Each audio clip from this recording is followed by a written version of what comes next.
Hello, साल 2021 में दुनिया के सबसे रिचेस्ट पर्सन बन चुके हैं इलोन मस्क। आखिर क्या किया उन्होंने ऐसा कि आज वो दुनिया के सबसे रिचेस्ट पर्सन बन चुके हैं? ऐसी कौन कौन सी कंपनीज हैं उनके पास जिन्होंने आज उनको दुनिया का सबसे अमीर आदमी बना दिया? और आखिर क्या है उनकी सक्सेस स्टोरी? और इस वीडियो के एंड में बताया गया है कि ऐसी कौन कौन सी चीजें हैं जो हम इलोन मस्क की लाइफ से सीख सकते हैं। तो आप इस वीडियो को एंड तक जरूर देखना।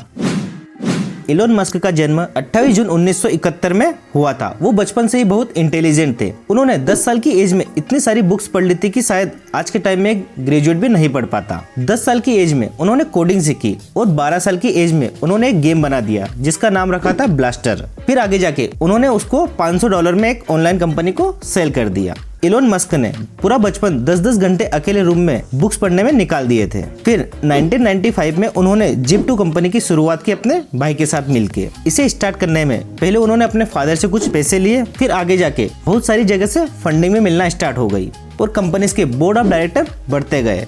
उस टाइम पे उनकी एज बहुत कम थी, उस कारण से कंपनी के बोर्ड ऑफ डायरेक्टर को उन पे भरोसा नहीं रहा और उनका एक्सपीरियंस भी बहुत कम होने की वजह से उनको CEO पद से हटा दिया गया। साल 2000 के पहले 1999 में .com बबल बर्स्ट फटने की कगार पे था। उस टाइम में मार्केट क्रेज भी हुआ था। उस वजह से सारे बोर्ड ऑफ डायरेक्टर ने मिलके सोचा कि इस कंपनी को बेच देना चाहिए। तो उन्होंने Zip2 कंपनी को कॉम्पैक्ट नाम की एक कंपनी को $307 मिलियन में बेच दी।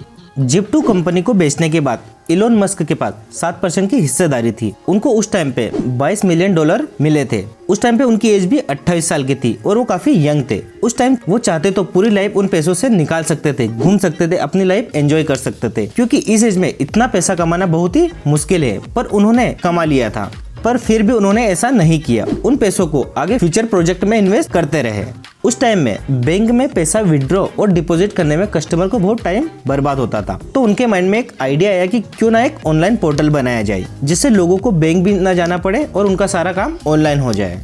उस टाइम पे वो लोगों की प्रॉब्लम समझ गए थे। फिर उन्होंने उसके बाद X.com कंपनी की शुरुआत की जो कि एक ऑनलाइन बैंकिंग पोर्टल था। फिर उसके बाद आगे जाके X.com कंपनी कन्फिनिटी नाम की एक कंपनी के साथ मर्ज हो गई। फिर उसका नाम पड़ा पेपाल।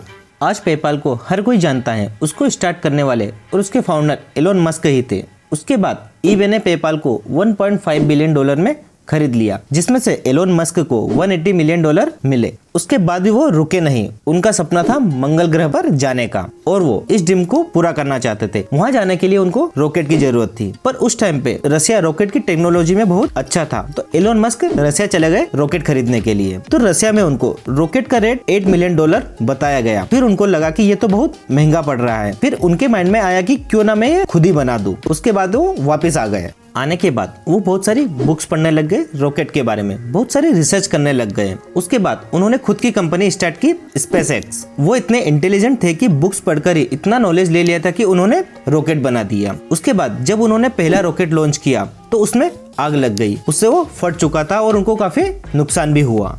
उसके बाद जब दूसरी बार उन्होंने रॉकेट लॉन्च किया तो रॉकेट स्पेस में तो गया पर ऑर्बिट में नहीं पहुंच पाया। उसकी वजह से वो ऑफ रूट हो गया और दूसरी बार भी उनको फेलियर का सामना करना पड़ा। फिर तीसरी बार जब रॉकेट को भेजा गया तो रॉकेट स्पेस में जाते ही वहीं से ऑफ रूट हो गया। वहां पर भी उनको फेलियर देखना पड़ा। उससे उनको काफी नुकसान भी हुआ। पहले उनके पास जितना भी पैसा था पेपाल और दूसरी कंपनी से मिला था, सारा पैसा खत्म हो गया था और कोई फंडिंग भी नहीं मिल रही थी। कंपनी बैंकक्रप्ट हो चुकी थी। उसके बाद भी उन्होंने सोचा कि एक बार और ट्राई किया जाए और हार नहीं मानी। वो इतने क्रेजी इंसान थे उस प्रोजेक्ट के लिए कि उन्होंने उस टाइम पे अपना घर वगैरह सब बेच दिया था और किराए के घर में रहने लग गए थे, क्योंकि उनको कहीं से भी फंडिंग नहीं मिल रही थी। और फिर एक बार और ट्राई किया और वो सफल हो गए। सफल तो हुए ही। नासा से $1.5 बिलियन का प्रोजेक्ट भी मिल गया। फिर नासा ने कहा कि आप हमारे लिए काम करें। उसके बाद भी वो रुके नहीं। उनको इलेक्ट्रिक व्हीकल में फ्यूचर दिखने लगा। उनको लगा कि पोल्यूशन को कम करने के लिए आने वाले टाइम में इलेक्ट्रिक कार का यूज होगा।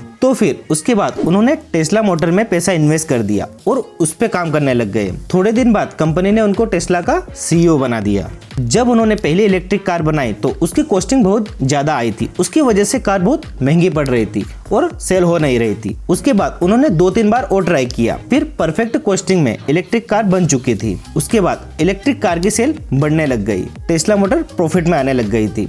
टेस्ला इलेक्ट्रिक व्हीकल दुनिया की सबसे बड़ी कंपनी बन चुकी थी। अब इलोन मस्क की कंपनी टेस्ला इंडिया में भी अपना काम स्टार्ट करने वाली है।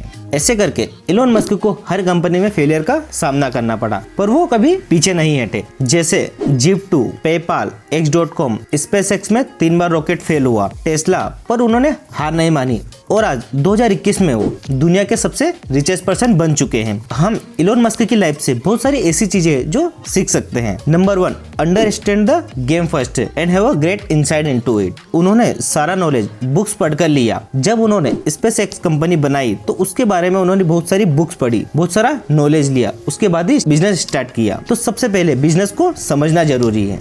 Number 2, innovation is better than replication. हर बार वो कुछ नया करते रहे। उन्होंने सारी कंपनीज कस्टमर की प्रॉब्लम सॉल्व करने के लिए स्टार्ट की और हर टाइम वो इनोवेशन लाते रहे।